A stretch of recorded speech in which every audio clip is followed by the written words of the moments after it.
é com desenvolvimento, mas eu preciso buscar esse relacionamento com o Senhor. Amém, igreja? Então veja bem que na véspera da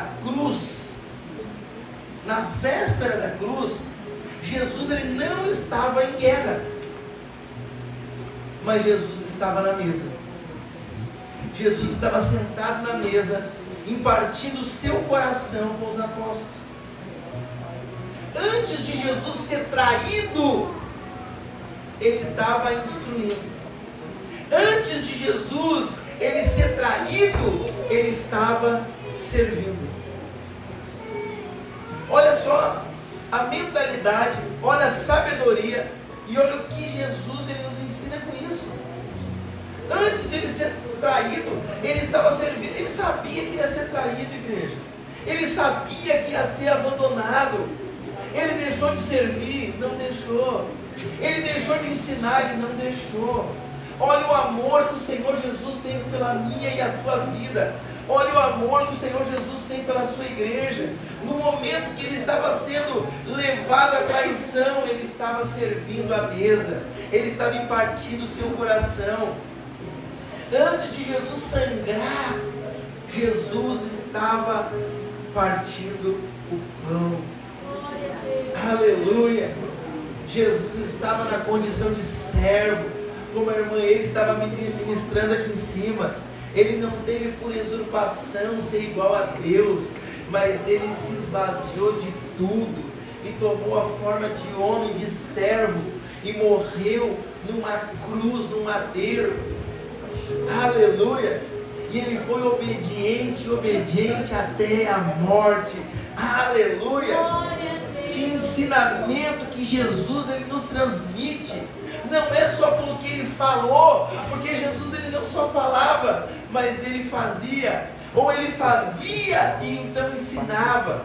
Fazia e ensinava. Não é só letra, mas tem vivência. Jesus ele não foi fariseu. Ele fazia aquilo que ele ensinava.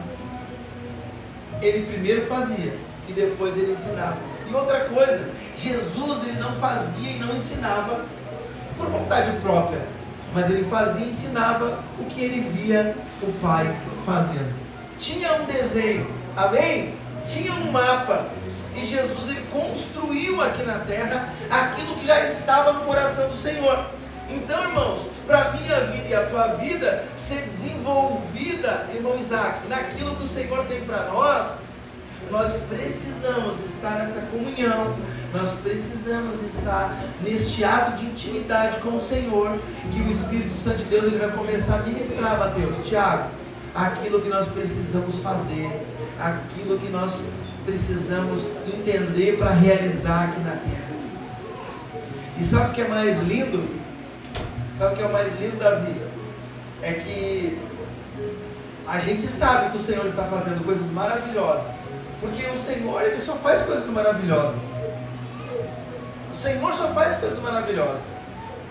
Os planos do Senhor para nós é planos de bênção, é planos de paz. E sabe, irmão, então a gente sabe pelas Escrituras, pelo conhecimento, que Jesus ele está fazendo coisas maravilhosas e vai continuar fazendo. Mas o mais louco é que às vezes nós não se colocamos dentro desse plano das maravilhas de Deus, sabe?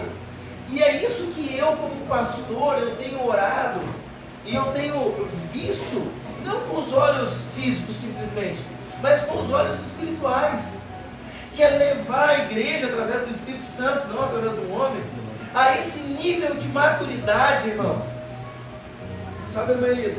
Esse nível de maturidade, para que nós possamos não só saber que Deus está fazendo coisa maravilhosa, mas para que nós queremos participar dessas coisas maravilhosas também como filhos e filhas de Deus.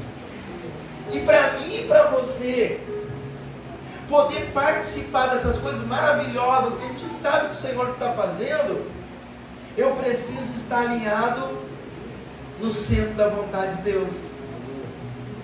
Agora é a hora que a gente fala, ai, aleluia.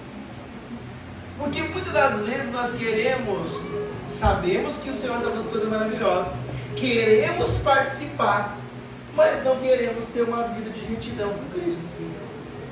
Aí nós estamos com a vida toda atropelada, toda errada, com as portas espirituais tudo abertas, os demônios entrando e saindo, destruindo a vida das pessoas, porque tem portas abertas, legalidades onde o Satanás entra e destrói as famílias.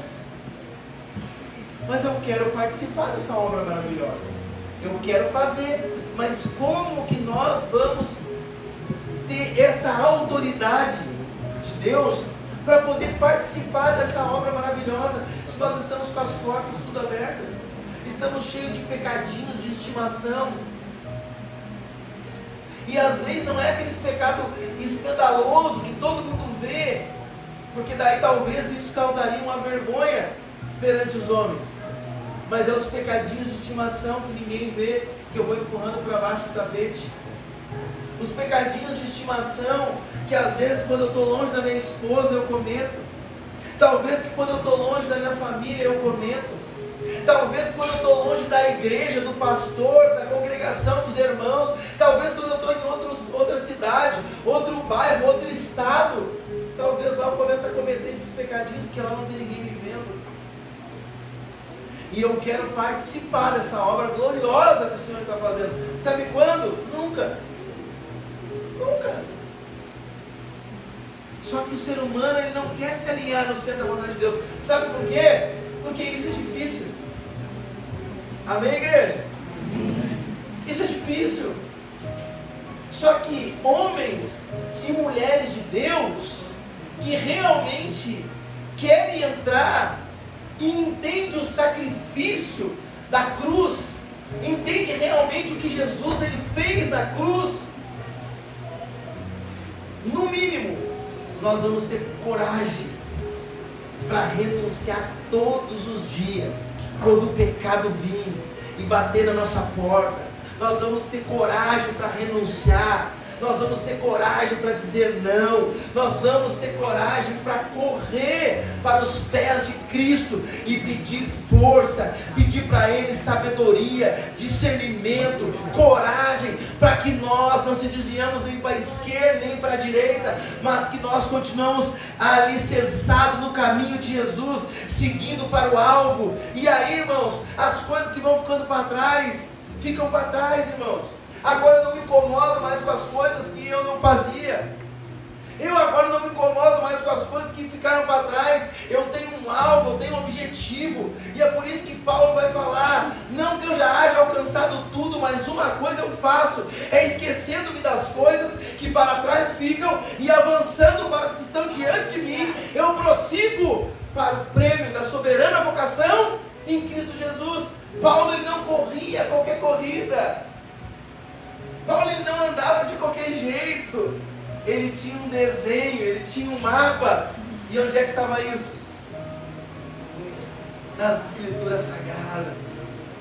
Paulo estava dentro da cadeia, aprisionado, algemado, mas ele estava com o seu coração totalmente aliançado com o Espírito Santo.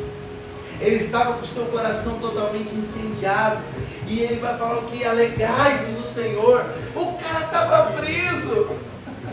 O cara estava dentro de uma cadeia, irmão, prestes a ser condenado à morte. Mas o espírito dele estava livre. Ele podia estar preso fisicamente, mas a mente, o coração, o espírito estava livre. E por isso ele falava, alegrai-vos no Senhor. Alegrai-vos no Senhor.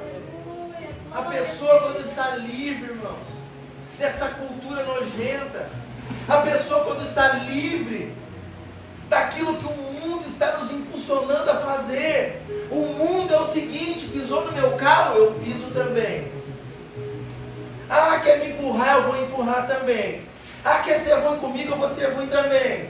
Esse é um mundo porco, sujo. Mas a palavra de Deus é totalmente ao contrário disso. É totalmente ao contrário disso. Se te bater, ele vira outra face. Se te convidarem para andar 1 milha, caminhe 2, 3, vai em frente.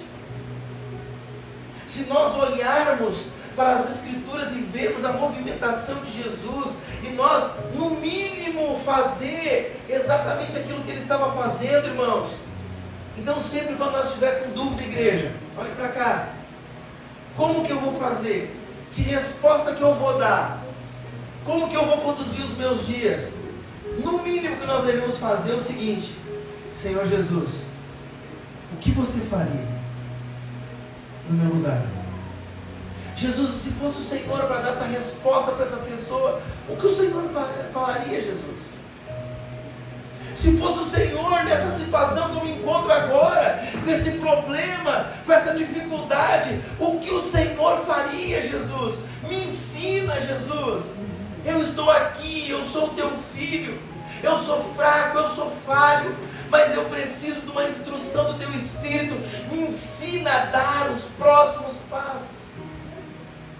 E o Espírito Santo vem com graça, com ousadia, com clareza, e acontece algo sobrenatural na tua vida, e você consegue sair deste caminho, você consegue resolver essa situação, você consegue trilhar sobre esse caminho com a condução do Espírito Santo, e depois vai olhar para trás e vai falar assim: ó, foi difícil, mas eu venci. Foi difícil, mas o Espírito Santo de Deus me tirou daquele lugar, me tirou daquela situação. O Espírito Santo de Deus me conduziu para chegar aonde eu estou hoje. Aleluia. Irmãos, quantas e quantas vezes eu orei para o Senhor dentro de uma penitenciária, irmãos, preso. Muitos aqui já sabem a minha história. Preso, sem perspectiva do dia da saída. E eu orei pelo Senhor e falei: Senhor, através da leitura, daquilo que eu entendia, eu comecei a orar a palavra de Deus. Comecei a orar em cima da palavra de Deus. Eu falei: Senhor, Paulo estava numa situação bem complicada, e ele estava orando, ele estava pedindo para o Senhor a tua misericórdia, estava pedindo um auxílio, porque ele estava se sentindo muito fraco, ele não conseguia avançar, ele tinha um espinho na carne, uma dificuldade, e ele não conseguia prosseguir. E aí Paulo foi orar e ele falou que Satanás vinha e esbofeteava ele. E eu, na minha oração, quantas vezes: Senhor, assim como o Senhor fez na vida de Paulo, que passou por essa situação, faça na minha. Usa de misericórdia, Senhor, de tudo aquilo que eu tinha feito, de tudo aquilo que eu tinha cometido, que eu me arrependi. Mas não basta só um arrependimento, tem consequência. Essa consequência veio, eu fiquei um período longo na prisão. Tudo certo por isso, tudo que a gente planta, a gente colhe. Mas a graça do Senhor, ela nos basta. E quando nós olhamos para a palavra, irmãos, não só para pregar, mas para viver. Não só para pregar, mas para nós orar para o Senhor e falar: Senhor, olha aqui, ó, é a tua palavra que está dizendo, eu sou o teu filho. Isso o Senhor fez na vida de Paulo. Não que eu esteja me comparando a Paulo, nunca. Imagina quem era Paulo, quem é o pastor Felipe. Meu Deus, misericórdia. Mas é a palavra de Deus. Então, se está aqui que a tua graça bastou para ele, e que o teu poder se aperfeiçoa na fraqueza de Paulo, eu também estou fraco, e eu quero que o teu poder se aperfeiçoe na minha fraqueza. Senhor, me renova. Senhor, me dá alegria nos meus dias. Senhor, me traz na memória aquilo que me traz esperança, que é a salvação. E foi o que me sustentou durante 7 anos na prisão. Foi essa graça de Deus, foi esse amor incondicional de Deus. E automaticamente, irmãos, Efésios 3:20 vai dizer que Deus, ele é infinitamente poderoso, capaz de realizar abundantemente mais, além daquilo que nós pedimos ou pensamos em pedir. O Senhor, ele faz muito mais, infinitamente mais, além daquilo que nós pedimos ou pensamos em pedir. mas tem que ter uma disposição. Quantas e quantas noites em claros a minha mãe e a minha avó estavam de joelho orando, pedindo para Deus transformar a minha vida, não para me sair. A minha mãe está ali, ó. Pergunte para ela depois quantas vezes ela orou para mim sair da prisão. Nunca, nenhuma vez. E quando ela falou isso, eu me escandalizei. Eu falei, como assim, cara? Tu é minha mãe, não vai orar para mim sair, não. A minha oração sempre foi para Deus te transformar e para te converter verdadeiramente. Aí sim, depois é com Ele. E foi isso que aconteceu. Hoje o pastor Leandro estava abrindo aqui, ele estava falando quantas lágrimas, quantas orações teve para nascer esse ministério, porque a igreja, ela não abre, a igreja nasce. Essa igreja nasceu aqui no Ministério no Balneário Rincão, o Ministério Explosão de Fé. Hoje somos Bevan. Mas foi muitas lágrimas mesmo, pastor Leandro. Foi muitas noites em claros, jejuando, orando. Esse mérito não é nosso, é do Senhor. Mas tem que ver uma disposição, onde tem um homem, uma mulher, uma família, que queira participar, assim como Mateus, junto com a sua esposa, sua filha, está querendo, né? Estamos para ele participar, para ele estar em comunhão conosco como igreja. Assim como Mateus está fazendo, assim como outras famílias estão fazendo. Mas não é agora só para mim ter uma igreja onde eu ir na quarta, no domingo. Não, é muito mais que isso. É saber que existem muitas maravilhas que o Senhor está fazendo na terra. E Ele precisa de mim e de vocês. Ele precisa da gente.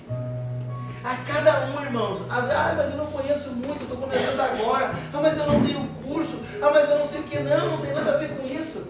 Tem a ver com o coração disponível ao Senhor, com o coração rendido ao Senhor, sabe? De querer participar disso com amor, com alegria, de olhar para Jesus e saber que Ele é a nossa fonte inesgotável, de olhar para Jesus e ver as suas movimentações, de olhar para a Bíblia Sagrada de Gênesis e Apocalipse e entender que cada texto desse aqui é o Senhor me ensinando alguma coisa. Não é só para mim ler, para ter informação ou para mim pregar um dia, não. Cada texto disso aqui tem uma informação para mim viver. Assim como Jesus, Ele chamou os apóstolos para a mesa, querendo ensinar para eles as coisas que estavam para acontecer.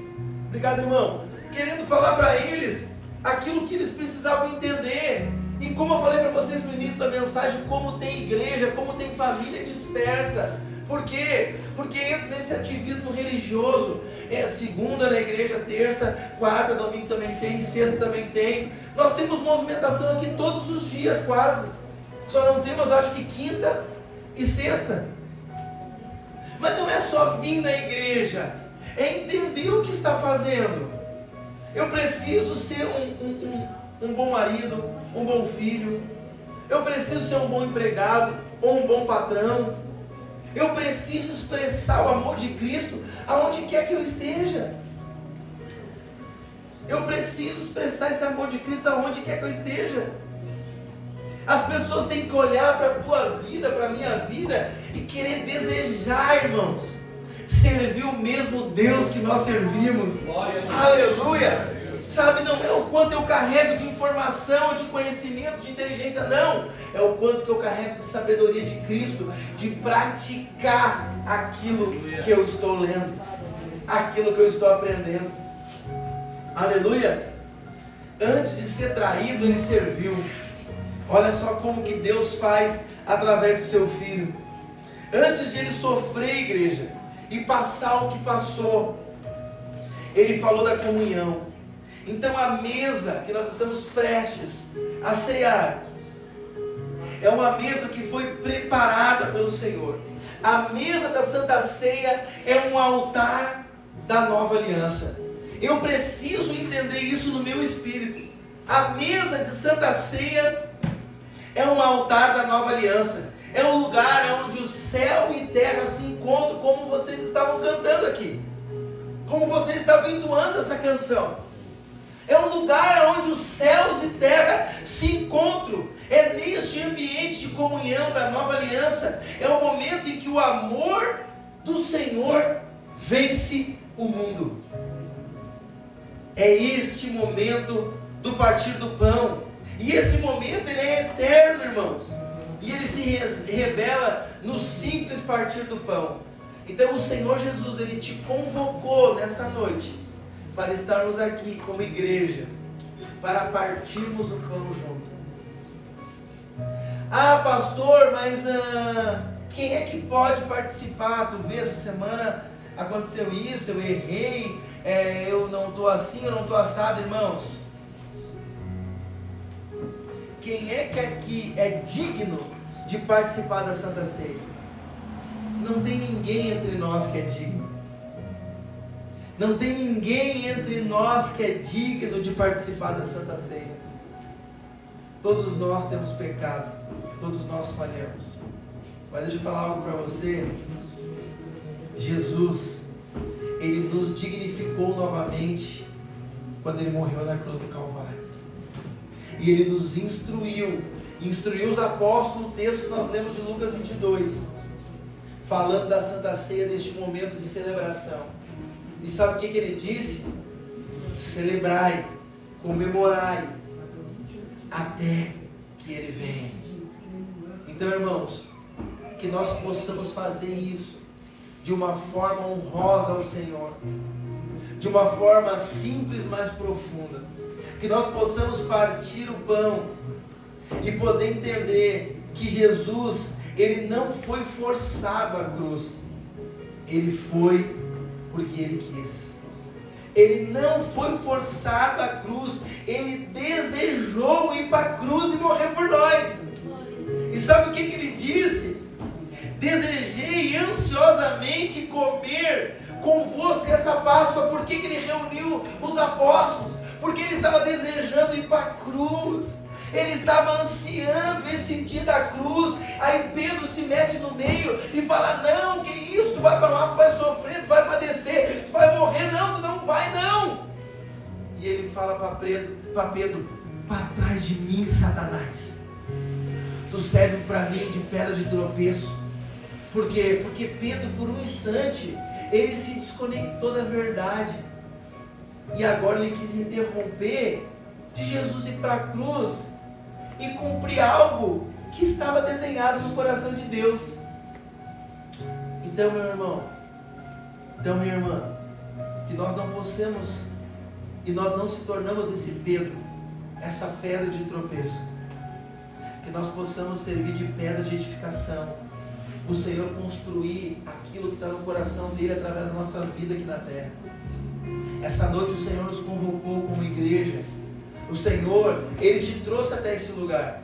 Não só o pessoal da membresia, mas eu acredito que essa família linda, maravilhosa, foi o Senhor que convocou. A irmã, essa família também. O Tiago já me comentou de vocês, temos que ir lá fazer uma visita, né, Tiago? Glória e glória de Jesus. Foi o Senhor que convocou vocês. Foi o Senhor que nos convocou. A irmã Janiara, Isaac. Foi o Senhor que nos convocou. Para quem, pastor Felipe? Para nós estarmos aqui juntos, num culto simples, mas profundo. E agora nós participarmos com alegria, com entendimento, que Jesus morreu naquela cruz, mas ao terceiro dia ele ressuscitou. E ele deixou uma ordenança: participem da ceia, celebrem, porque cada vez que vocês estão fazendo isso, vocês vão estar celebrando a minha morte e a minha ressurreição. Sabe, igreja? Então nós precisamos entrar neste lugar. A mesa é um lugar da aliança. Eu queria convidar aqui para frente o pessoal que vai estar servindo a Santa Ceia, para que a gente possa participar e lembrar que a mesa é o lugar da aliança. Tem um texto lá em Êxodo 24:8 que vai falar o seguinte: Moisés tomou o sangue e o aspergiu sobre o povo e disse: eis aqui o sangue da aliança que o Senhor fez convosco. Então, desde o Antigo Testamento, Deus, ele sela diferenças com o sangue. Mas agora, Jesus, ele ergue um cálice e ele vai dizer: este é o meu cálice, da nova aliança do meu sangue. Agora a nossa aliança está no partir do pão. O renovo da nossa aliança está na comunhão com o Senhor Jesus. Na antiga aliança, meus irmãos, o sangue de animais apenas cobria o pecado. Mas agora na nova aliança, o sangue do Cordeiro de Cristo, ele remove o pecado do mundo. Ele não apenas nos perdoou, ele nos tornou parte desta aliança.